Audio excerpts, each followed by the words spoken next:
action. This is take 665. I've had to draw blood. Just kidding, it's only take 2. Feels like 665. Anyhow, hi everyone. We're drawing blood today. You guys are going to think I'm super eccentric. If you watched enough of my videos, you already knew that though. Anyhow, we're drawing blood today, so we're going to give you an example of what this looks like in the livestock world. We're using sheep as our example because in this case, we're going to draw blood to see if the sheep is pregnant. You can draw blood for lots of different reasons. Could be different kinds of genetic testing, could be testing to see if they've got something wrong with them. In this case, we're testing for pregnancy.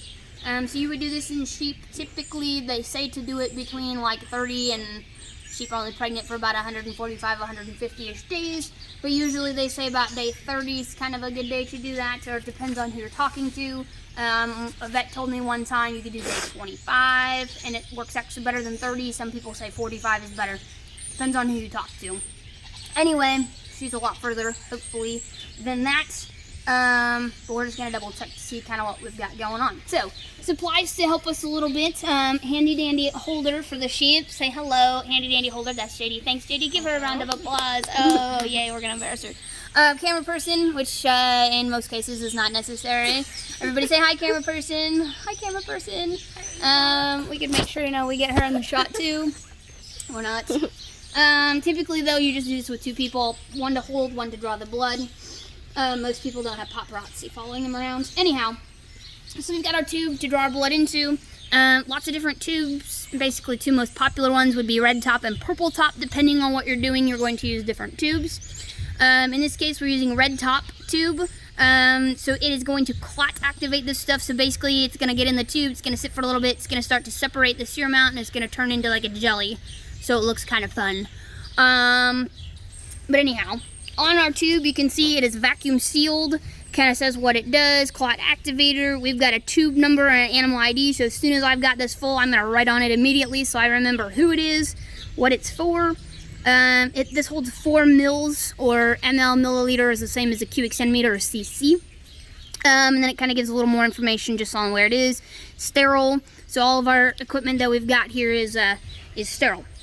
Anyway, in order to get the blood in the tube, we have a double-sided needle to kind of help us with this. This was sterile. I literally just broke the seal on this right before for take 1, so it has never been used.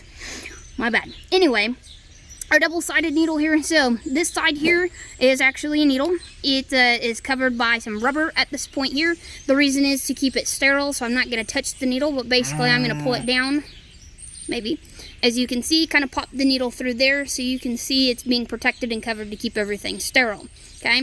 This side of the needle is going to get screwed into my needle holder. Not everybody uses these, but for me it makes it significantly easier. Okay? The other side of the needle is what goes into our sheep's neck. This happens to be 18 gauge by 1 inch, so it's big enough to suck the blood through fast, small enough that it's kind of easy to work with for the most part. So we're going to put the cap on so we don't jab something or someone that we're not expecting and get our needle contaminated. The other end I'm sticking in my pocket for safekeeping. So basically what we're going to do is we're going to stick this end of the needle into the sheep's carotid artery, which is where we're drawing the blood from. The carotid artery in the sheep runs kind of right down here, kind of say down past the eye, or kind of right in between the eye and the ear channel. It's a little harder to find when they're woolier for some people. Some people think it's a little easier. It kind of is what it is. Since this is vacuum sealed, if I were to stick the needle onto here before I stick this in the sheep, it is not going to work. All the air will release. It's not going to actually suck the blood down into it, which pretty much makes this pointless. So, I'm not going to actually stick this on the other end of my needle until I'm pretty sure that I am in the vein. Okay? So what I'm going to do is I'm going to hang on to this. I'm going to grab my cap of the needle. 10 of 10 don't recommend this, but I'm going to stick it in my mouth. That way I can find it and hang on to it. It was sterile at one point here. So what we're going to do is we're going to find the carotid artery. For me, the way this is easiest to do this is kind of stick my hand here. Wait for it to kind of puff up. It looks like it's about right here. Or I like to go up a little higher. Usually I have a little better luck. Right here is kind of a little squishy is where it should pop out. So I'm actually going to stick my needle up right like this. Hope I got it in the right spot. Stick my needle on, and clearly I did not. Now, I'm going to just kind of wiggle this around a little bit.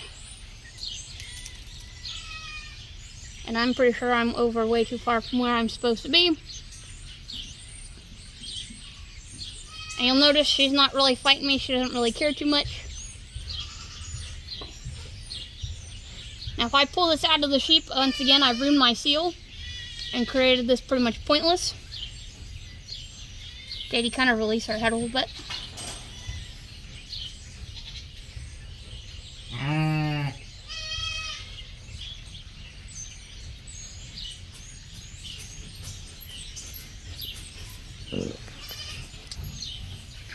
And you can see I started to get the blood in and then released too fast.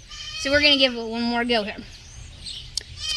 But that means I have to go find some more materials because I did not bring enough out with me. So we're going to pause and go from there.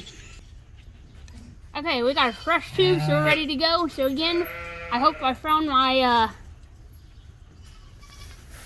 my carotid. I'm going to stick the tube on. Once again, I missed. Oh, there we go. So now we can see we got it. So it sucked the blood into the tube really fast. I'm going to pull it out. I'm going to pull the tube off. I'm going to stick my cap back on my needle. It's a little unnerving being videoed here. And first and foremost, before I do anything, I'm going to write on my tube, tube number 1, my sheep's tag. We're going to double check. 2, 0, 3, 2, 4. We've got that marked. We'll go over it better with marker here in a little bit, but at least we got a marker on here. So that's a little bit about how you draw blood. We're going to stick this in our container, and then we'll actually mail it in, and they'll email me back with the results. But that's what it looks like. If we leave it set long enough, you'll see it begin to separate, but you can see how it's getting clearer at the top, and it's kind of starting to thicken a little bit. It'll look more like jelly here in just a little while. But that's what it looks like to draw blood.